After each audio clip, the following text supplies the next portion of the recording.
Hey there. All right, we're going to go ahead and get started. You're just going to do regular push-ups to start, and then I want you to do balance ball push-ups. So what you're going to do is keep your knees on the floor.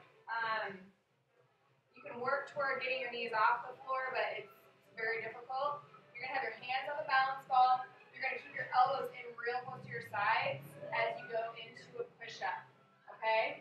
And you're going to notice you're going to have to use a lot of core muscles to keep yourself stabilized on this ball. Now keep your elbows in close to your body. It'll help you balance. Okay? Then you've got the deadlifts with your weights, which you've done before, but this time I don't want you to do single leg. I want you to go ahead and do with both feet on the ground. And I really want you to focus on when you're holding the weights, as you're bending over, I want you to go as low as you can before it starts to stretch and snap up and squeeze the backs of your legs and your booty as hard as you can. I really want to work those hamstrings. Okay, then we're going to do balance ball hamstring tucks. So what you're going to do is you're going to lie flat on your back for now. And you're going to raise your hips off the ground as high as you can, and you're going to pull the ball toward your body. So bending your knees, fighting to keep those hips off the ground. And just keep your hands flat on the ground, because if you raise your hands up to make it more intense, you have to crunch, and I don't want you to crunch. So keep your hands flat on the ground, just pull the ball in and out. This is really going to work these hamstrings back here, the backs of those legs. Okay, then I'm going to have you do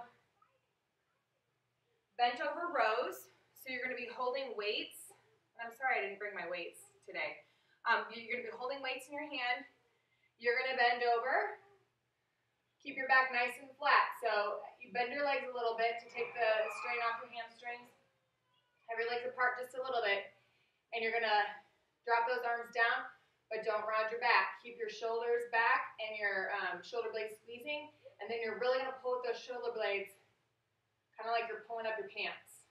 Okay, so your arms are going to come back at a 90-degree angle, and you're going to be using those muscles in between your shoulder blades, really pulling in between your shoulder blades. Then a single leg bent over reverse fly. You'll do 10 on each side. So this time you're going to be on one leg. Bend over to your comfort level, the most intense being here. You can start wherever is most comfortable, and you're going to open your arms up like this, squeezing those shoulder blades together. As you start to bend over farther, you want to still keep that back flat and those shoulders from dropping down. So the shoulders are down, away from your ears, shoulder blades are pinching together. You're going to squeeze, squeeze, squeeze those shoulder blades. And then you'll just switch legs and do them on the other leg. Same movement. Split squat with weights. I want you holding weights in your hands, dumbbells, unless it's too intense, and then go ahead and drop the dumbbells. And you're just dropping your hips up and down. Same side, and then you'll switch in that proper lunge position with your knee in line with the second toe.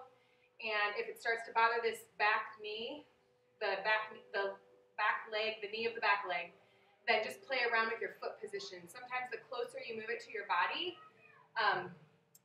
the less strain it puts on your knee. But 80% of your weight should be in your front leg. Reverse lunges to balance.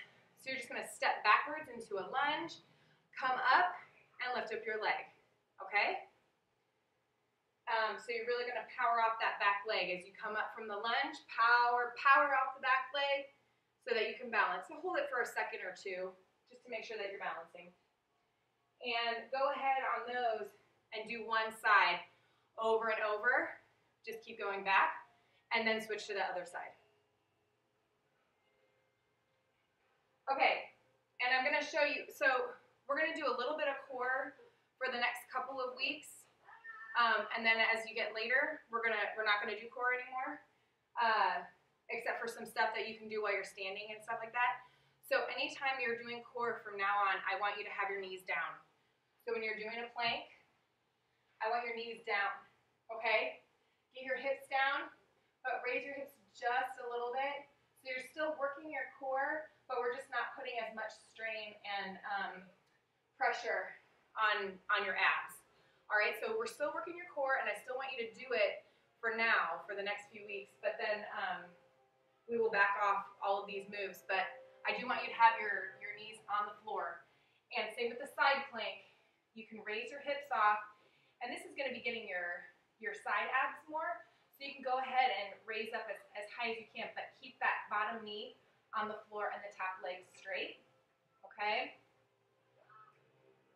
And then with tabletop, tabletop is fine because that's working more of your hip flexors, that area. Maybe don't suck in your stomach quite as much, but really push with your hamstrings and your glutes to get those hips raised, okay? Yeah, so that should be good.